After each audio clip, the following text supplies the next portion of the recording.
Hey guys, it's Wardy here, and I am super excited to be bringing you the announcement of the Warditv 2025 series, the series of events that we're going to be running this year under the name of Warditv, believe it or not. It's going to be very similar to how we've done Warditv series in the past, where we have a sequence of events that leads into the end of year championship. Typically, we call that Warditv 2020, whichever year it is. So this will be Warditv 2025 this year. Our goal is to make it better. We're looking to make it as good as possible in a time where community events are probably more important than ever before in StarCraft 2, and for that we need your help, hence the crowdfunding, which is what this video is for, to help you guys know that this Indiegogo page is where you can support the Warditv 2025 series. 100% of donations will be going directly into prize pools of Warditv tournaments, and that includes any transaction fees. So if you pledge $100 will be added to a prize pool of a Warditv tournament as part of the 2025 series. Now, instead of crowdfunding for specific tournaments, we're going to be crowdfunding for the entire series overall. And what is that series going to consist of? Well, let's tell you. The following major tournaments are what we are guaranteeing from the start, with a base prize pool of combined $25,000. That is set in stone. These events will happen whether the crowdfunding happens or not, unless there is a serious amount of StarCraft 2 events that pop up, which then make us change our schedule and mean we can't fit as many of these events in. The reason that we waited for all this time until putting these events into place is because I had to figure out what the general idea of what was going to happen in StarCraft 2 this year was going to be. Now that we know that, I'm confident that these events can happen, which will be the Warditv Summer Championship 2025, following up from the Spring Championship we've just had. We're going to be bringing the Warditv European League back for 2025 season. The Korean Royale makes its return for Season 4, the all-Korean event, which has been one of the favorites, I think, amongst the community in recent times. We're going to be trying out a new format in the Warditv Fall Frenzy coming this fall, which is going to be a weekend-only tournament, something we've been going to be talking about in a second or two. And also then we're going to culminate it all in the Warditv 2025 Championship at the end of the year, which will be starting at a baseline prize pool of $10,000, and that is set to rise with crowdfunding. As mentioned, the crowdfunding will be going across all of those tournaments. Our general goal is to shift all of the prize pools up that little bit to make them that little bit juicier, to pay out our players a little bit more, and to increase the power of each and every one of those events. One of the things I really want to do is really elevate this series. I want to look to try and make some different formats. Recently in the Spring Championship, we just had a Group Stage 1 leading into a Group Stage 2 that allows us to have a lot more competitive games before introducing some of the strongest players in the online scene right now, and I thought that was a great success. My goal is to keep it fresh while focusing on high-level 1v1 action. That's what we do the best. We're not looking to make funky formats. I know some people love 2v2 and 3v3. King of the Hill and stuff is a thing as well, but we want to make high-level 1v1 tournaments. That is what we do best here at Warditv. It's what our fan base seems to enjoy the most based on content that we put out and how the viewership does for it, and that's what we're going to continue to do with these events. But we are going to aim to make each of them a little bit individual. You know, the European League and Korean Royale focus on different regions and will be over a little bit of a longer period of time, allowing for bigger group stages and a lot more players to be involved, where the Summer Championship is going to probably be similar to the Spring Championship, because I actually really thought that format popped off recently. And then the Fall Frenzy, something completely different. We're going to be putting a larger prize pool into a weekend-only event, as a lot of people said, hey, I want to watch something that's for one weekend only, and that would interest me more. So we're going to be looking for a bunch of different formats and keeping each of these tournaments fresh. The 2025 Championship format to be decided a little bit later down the line as well.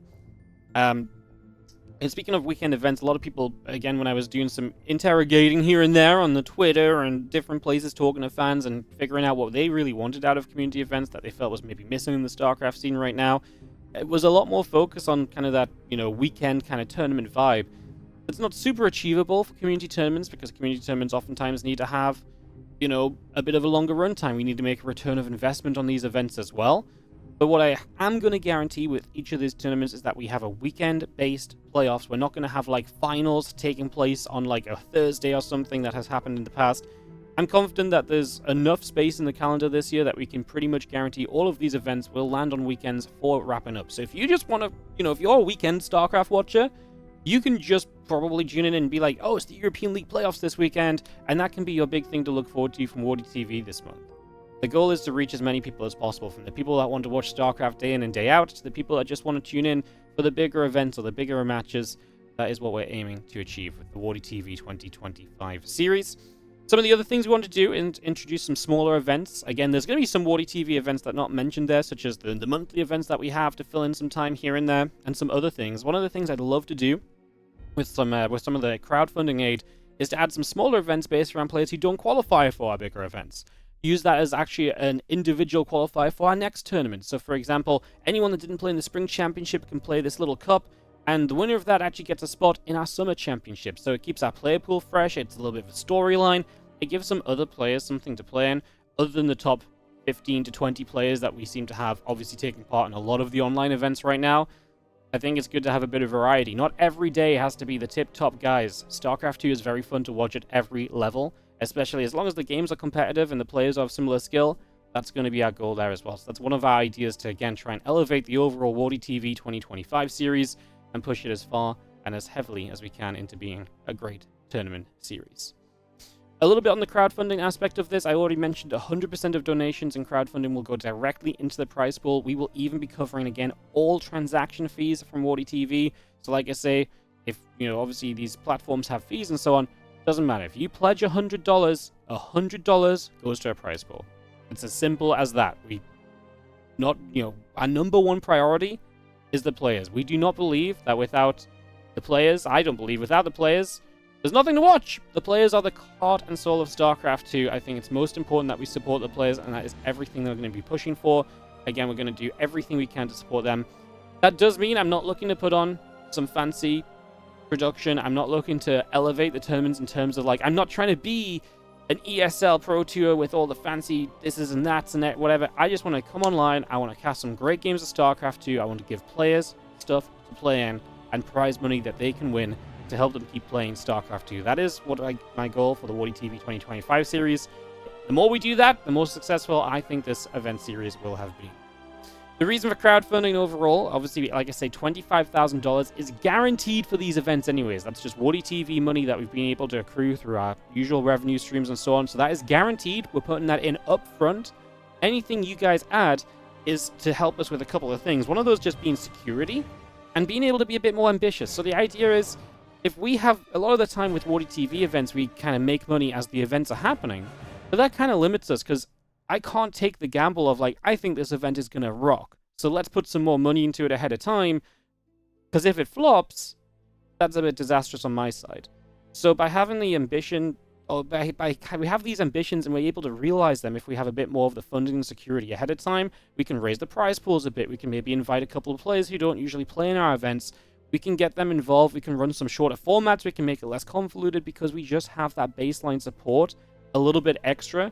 And that obviously allows us to kind of enter the Warditv cycle in a bigger way. And the Warditv cycle is the idea of we make StarCraft 2 tournaments. You guys enjoy StarCraft 2 tournaments, so you support them.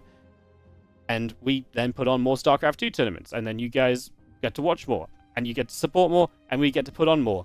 Our goal is to make it a better set of tournaments, make it better for the viewers, and then it's better for us because that allows me to capitalize more on our revenue streams to help fund more StarCraft 2 in the future.